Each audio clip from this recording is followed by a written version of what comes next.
La Russie a lancé ce dimanche une attaque massive contre les infrastructures énergétiques ukrainiennes. Plusieurs régions sont touchées par des coupures de courant. Le responsable des relations avec les médias du Hezbollah a été tué dimanche par une frappe israélienne sur le centre de Beyrouth. Ce fut sa dernière rencontre avec Xi Jinping avant la fin de son mandat présidentiel. En marge du sommet de l'APEC au Pérou, Joe Biden s'est entretenu avec son homologue chinois ce samedi.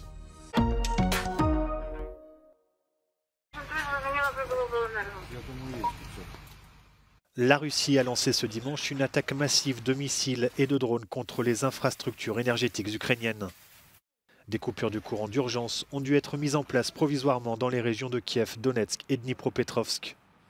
Ces frappes ont fait plusieurs victimes, comme ici à Mykolaïv dans le sud de l'Ukraine, où 2 personnes ont été tuées et 6 autres blessées. Un peu plus loin, à Odessa, les bombardements russes ont également fait 2 morts. Selon Volodymyr Zelensky, la Russie a utilisé 120 missiles et 90 drones dans cette attaque d'envergure, l'une des plus importantes depuis le début de l'invasion à grande échelle en février 2022.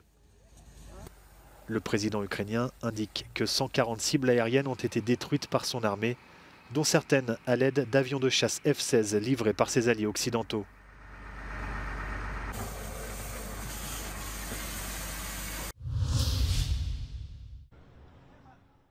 Une frappe israélienne sur le centre de Beyrouth a tué le responsable média du Hezbollah et au moins 4 autres personnes dimanche.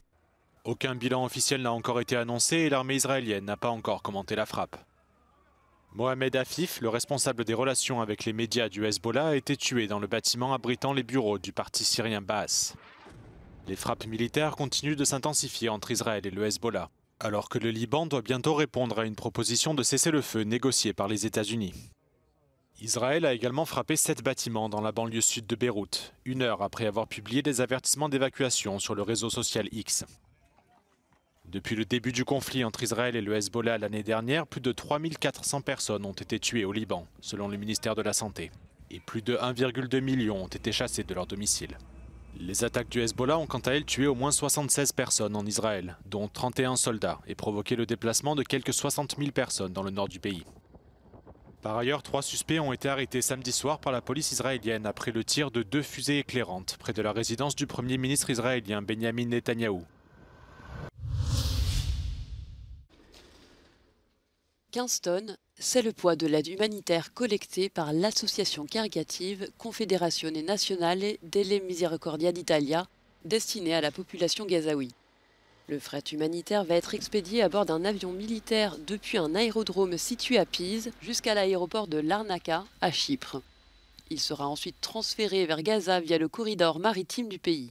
Une initiative du gouvernement chypriote en coordination avec les Nations Unies et des partenaires internationaux tels que l'Union européenne. Accusé par de nombreuses ONG d'entraver les flux d'aide humanitaire vers Gaza, Israël a toujours nié tout blocage. Ce jeudi, le Bureau de la coordination des affaires humanitaires de l'ONU a incriminé l'État hébreu de l'utilisation de la famine comme arme de guerre, tandis que le COGAT, l'agence israélienne chargée de suivre et d'enregistrer l'aide transférée vers Gaza, a maintenu que celle-ci affluait bien vers l'enclave palestinienne. Ce fut sa dernière rencontre avec Xi Jinping avant la fin de son mandat présidentiel. En marge du sommet de l'APEC, le forum de la coopération économique Asie-Pacifique qui s'est tenu à Lima, au Pérou, Joe Biden s'est entretenu avec son homologue chinois ce samedi. Alors que Donald Trump s'apprête à réinvestir la Maison-Blanche en janvier prochain, le président américain sortant a prôné l'apaisement des relations entre la Chine et les États-Unis afin d'éviter que la concurrence entre les 2 superpuissances ne se transforme en conflit. Xi Jinping s'est quant à lui dit prêt à travailler avec la nouvelle administration américaine pour parvenir à une coexistence pacifique à long terme. Attendu sur la question de l'engagement des militaires nord-coréens dans la région russe de Koursk, les 2 dirigeants se sont gardés de tout échange à ce sujet. Si Pékin entretient des relations stratégiques et économiques avec Moscou et Pyongyang, Washington fait également partie des principaux partenaires commerciaux de la Chine.